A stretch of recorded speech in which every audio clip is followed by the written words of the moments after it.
And 72% of the time the market goes up. And the answer came to me. And that's when I developed my chart. The answer came to me is because, just like Caterpillar, when they pull their money out, you get out.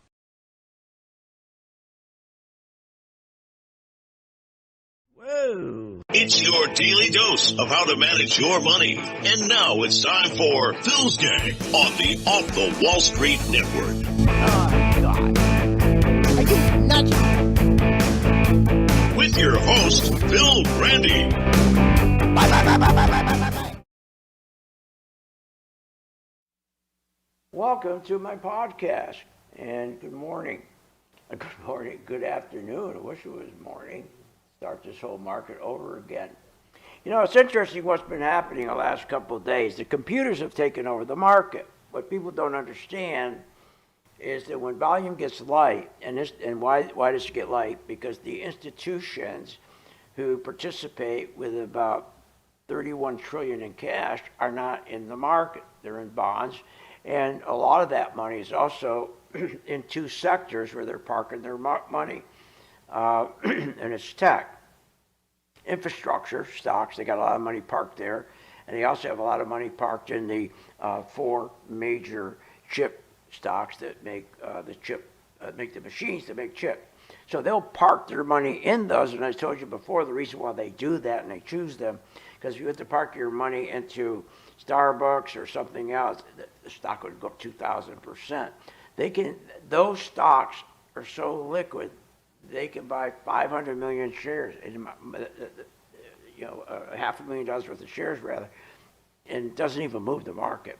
But here's what's going on, and it's interesting. It's dangerous for the retail investor who's trying to trade in this environment. This is so dangerous. They have no idea what they're running into here. I've been doing this for almost 50 years, and I've seen people get slaughtered in this kind of environment. Look what happened yesterday. How many flips we had. First, we're supposed to buy tech. Then, oh no, buy Dow. Then, oh no, buy tech. Oh no, buy Dow. Oh, we had, 4 or 5 flips, okay, in one trading day between yesterday and this morning. That's ridiculous. That's because the volume is light and the computers kick in. Computer trading is terrible for the retail investor. Great for Wall Street. So I'm going to go over that some with you so you understand how dangerous this is, and hopefully you'll stop trading this market like it's a regular market. It's far from it. That's why I told my members on Thursday morning early that I was not going to post any stocks for them.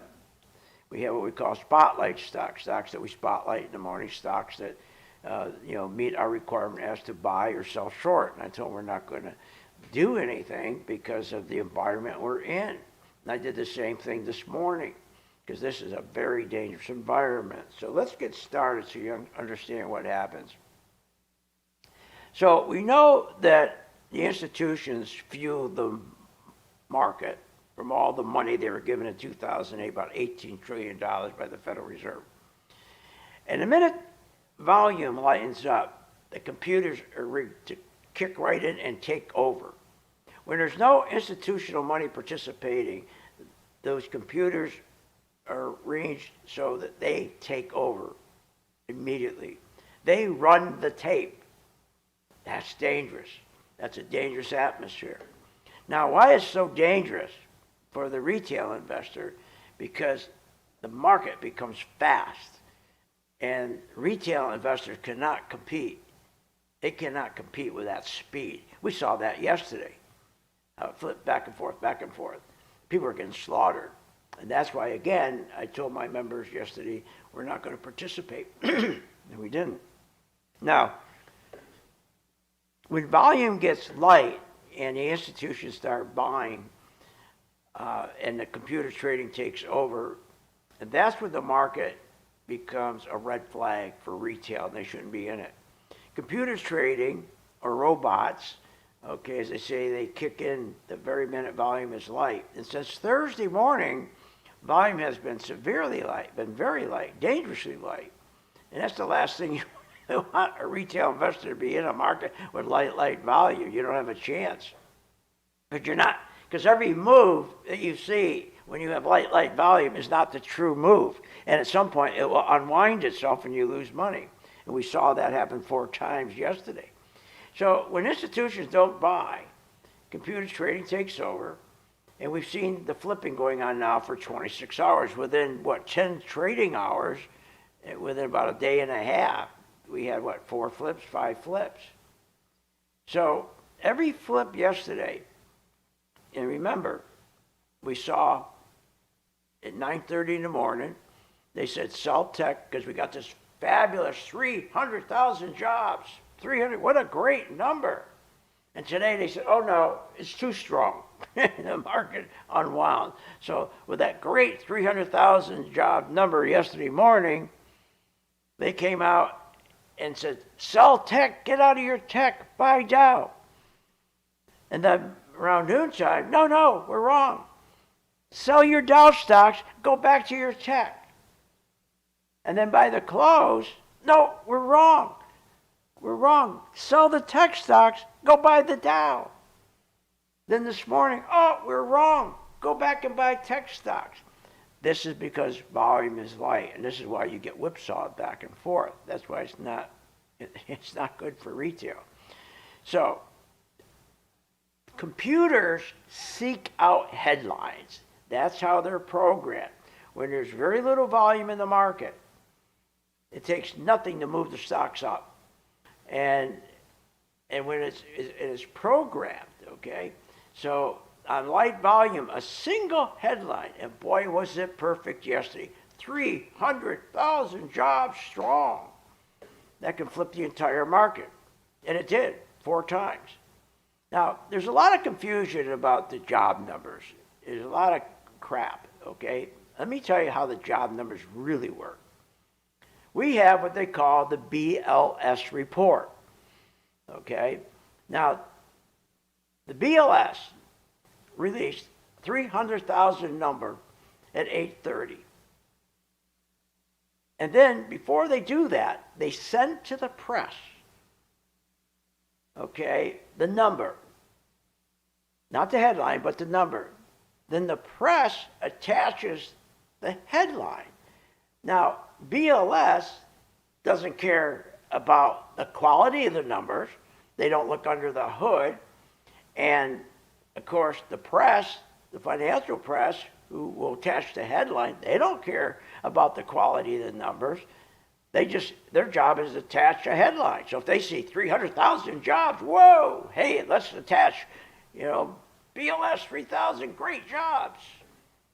And remember, the BLS number, all it really does is gives you the report of the unemployment. Now, the payroll number of 300,000 is not a count. They lie. They don't count heads. They don't count. When you say payroll number, they went out and counted heads. There's 300,000 new jobs. No. It's an estimate created by surveying employers. They send out a letter all over the country to employers, and not the big guys. We're talking about this all has to do with small and medium-sized businesses. And they send them a letter, a survey, to survey their employees. And what they use is what they call a birth-death metric system, which again estimates small businesses, how many opened, how many closed. They survey that. The unemployment number comes from surveying households. So when you get that unemployment number, it's 2%, 3%. Remember where that comes from? It comes from the unemployment number comes from the survey the households, not the small businesses, the household. Okay, so you have again the unemployment number, you have the payrolls, and the payroll count is all fake. It's all fake. It's because they use the birth-death model system. Okay, they don't count heads. All right, everything's an estimate. So again, they look at small businesses. So let's say they go to Sarasota, Florida, and they look at the records, and there's 5 businesses that just file corporate papers. And they'll say, well, let's see, each one is going to employ 5,000 people, when each one's going to employ maybe 2-3 people. That's why these numbers are useless. The unemployment number comes from surveying households, I just said. This survey counts people, not jobs. It counts how many people are employed, how many are unemployed, full-time versus part-time, and multiple job holders. Now the BLS, as I said, they don't give a damn, okay? What's under that hood? They don't look for quality. They don't care. It's not their job. So what we see under the hood and what happened yesterday at 1 o'clock when the number flipped, when we flipped the market again, remember the first thing we went, everybody said, sell tech, buy Dow. And can you imagine? It took to 1 o'clock in the afternoon for Wall Street to look at the numbers. Now, I said early in the morning, at 7 o'clock I think it was, or 6 o'clock in the morning, we start here at 4, and I said to my gang members, I'm not going to post any stocks to buy or sell in Spotlight today because of what's going on. Because why? Because I know that how the BLS works. And I know that every time they tell us how great the numbers are, go ahead, Will, you got the cuts there? Play some of the cuts how they tell us how great the economy is, the cuts are. I'm sorry? Okay, sorry, we don't have it racked up. But every time that we always hear, almost every day, boy, jobs are great, the economy's great. Wow, we've never seen an economy like this. And every time I hear that, I'll play that cut. You probably heard it on this podcast. And I drive it into the heads of my gang members. Because when they say the jobs are great, they're not. It's all a lie. Because if you look at the inside of the jobs, the full-time jobs are falling, and especially these 300,000 jobs. The hours worked are falling, and the part-time jobs are driving all the gains. Part-time jobs, multiple job holders. We've never had so many multiple job holders. They're at historic numbers. They're at record numbers. Growth is not coming from full-time jobs. Growth is coming from crap, from low-wage part-time work. What are you, nuts? This is what's going on. So real wages are not keeping up with the cost of living. So this is the truth, but nobody cares. The computer, because there's light volume, because institutions, remember who drives the market? Institutions, and they have all their money parked in those two big sectors. They're parking it there, and they have money in bonds. They're parking in bonds. So again, there is no, when you get a number, 300,000 unbelievable jobs, there's no liquidity in the market to react to that. So in other words, when all of a sudden everybody hears, oh, I got to buy, and all you hear all over Kramer and everybody, all the different TV shows, all the gibber jabber, buy. Did you see those numbers? Buy. But there's no liquidity. Why is there no cash, no liquidity? Because the institutions aren't participating. They've already parked their money in infrastructure stocks into the four biggest machine stocks. So their money's parked. So when somebody hears 300,000, get me in, hurry up, get me in. There is no liquidity. So what does that mean? That means the stock market shoots straight up and yields go straight down. And when yields go straight down, they're going down for the wrong reason. Stocks are going up for the wrong reason. And when yields go down for the wrong reason, all of a sudden, all the tech stocks will take off. They love low yields. So the tech stocks take off and the other stocks go down. But it's not reality. It's not real because there's no liquidity in the market. The volume's so light because the institutions aren't participating. And then you got the retail customer right in the middle of that. And look what happened to him yesterday. All of a sudden you had Coca-Cola right in the morning. Boom, take off. Then in the afternoon, about 12 o'clock, 1 o'clock, when everybody figured out the 300,000 jobs were fake, boom, they lost the money. And then right before the close of the market, boom, it's back up. Then this morning, boom, it's back down. See, that's what happens when there's no liquidity in the market. And that's what happens when you have computerized trading.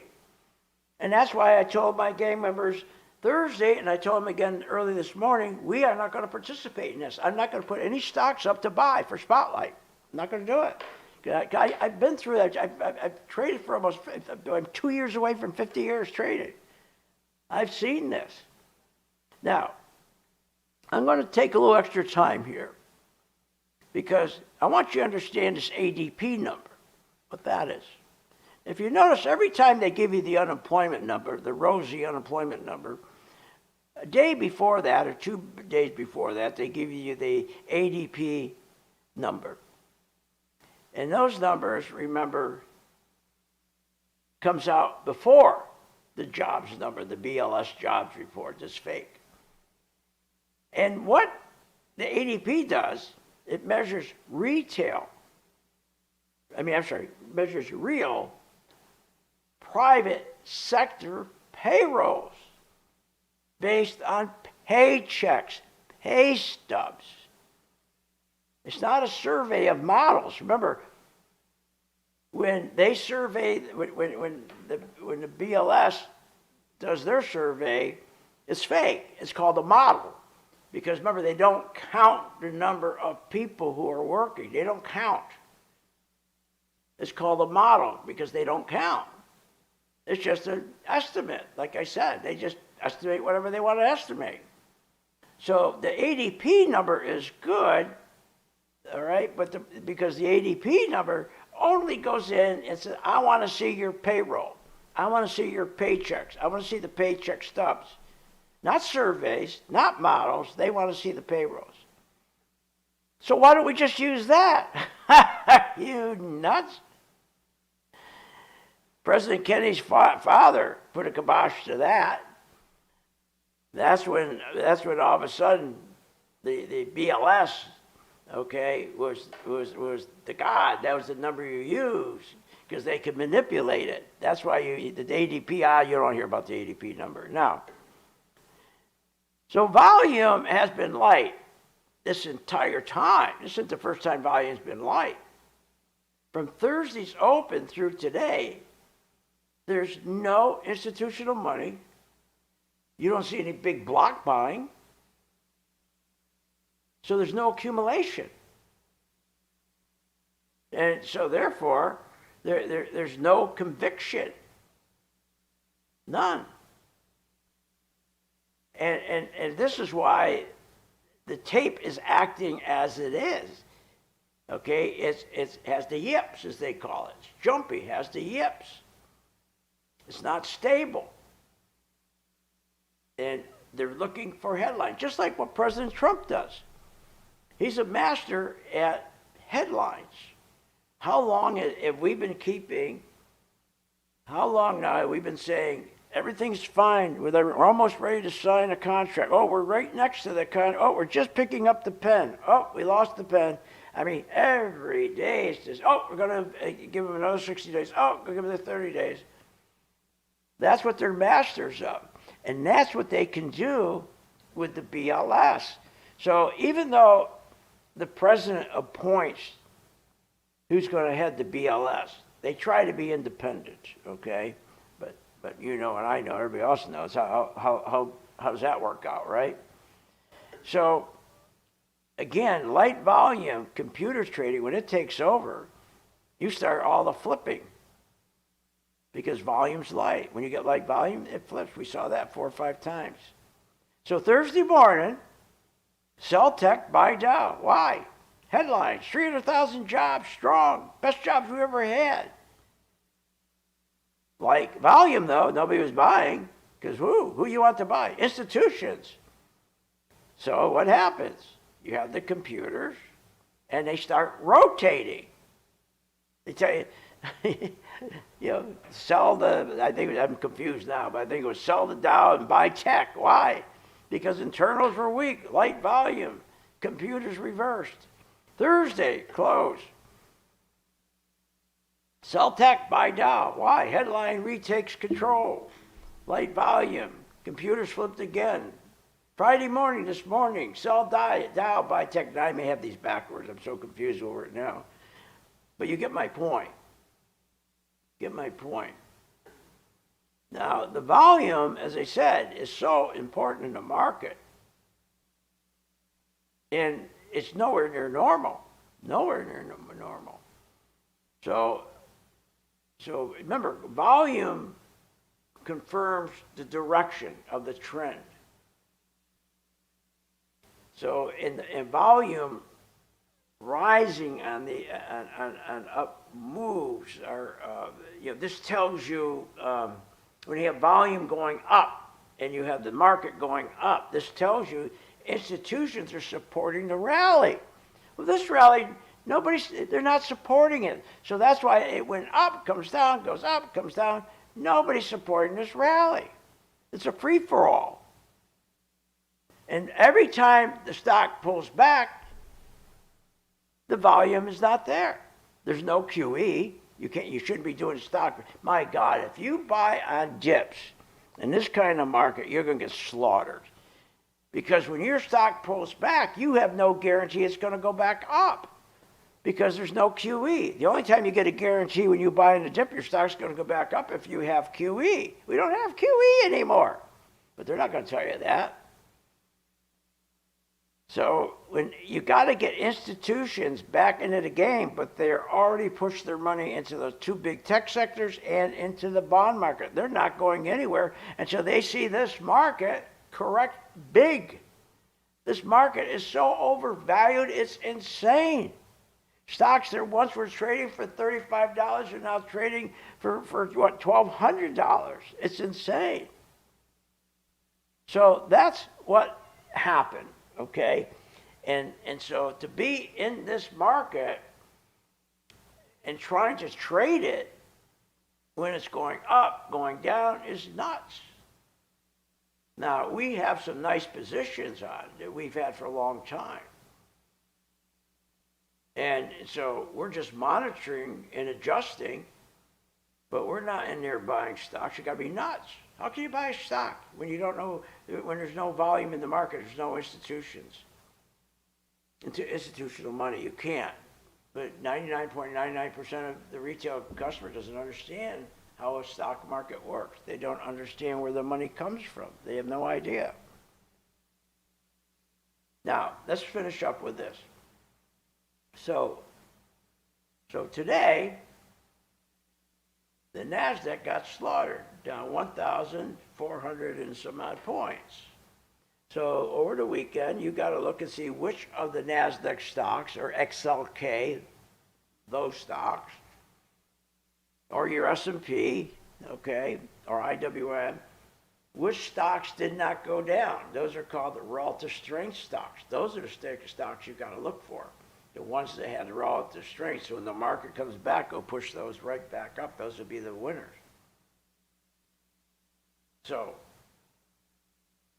again, be very careful in this market, and what's going to bring those institutions back in? You got to see again a couple things. One is you need to see the institutions go back and buy bank stocks. They're not going to buy bank stocks. Banks are in big trouble. The yield curve is minus 44. It's supposed to be at plus 150. Now, the banks aren't in a position to go and be like 2008. That's not going to happen again.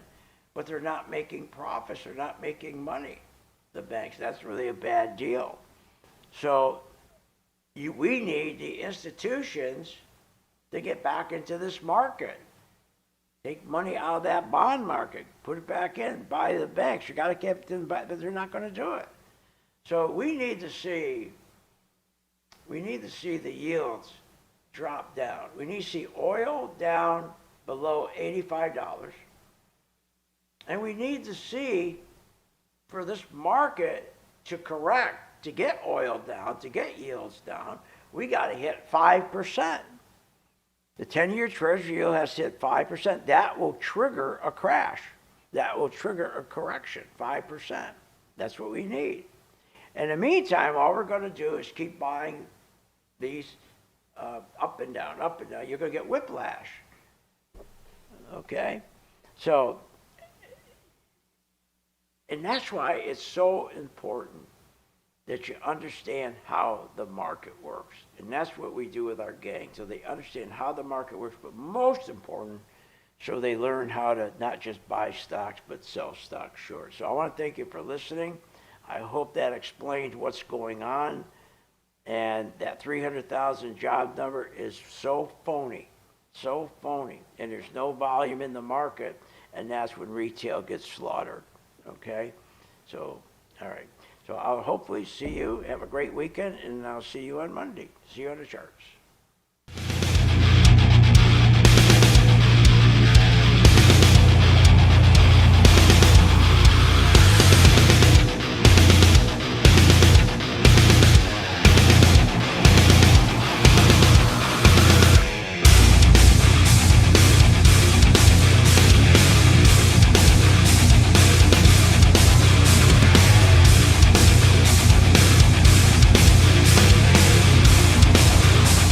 Are you nuts?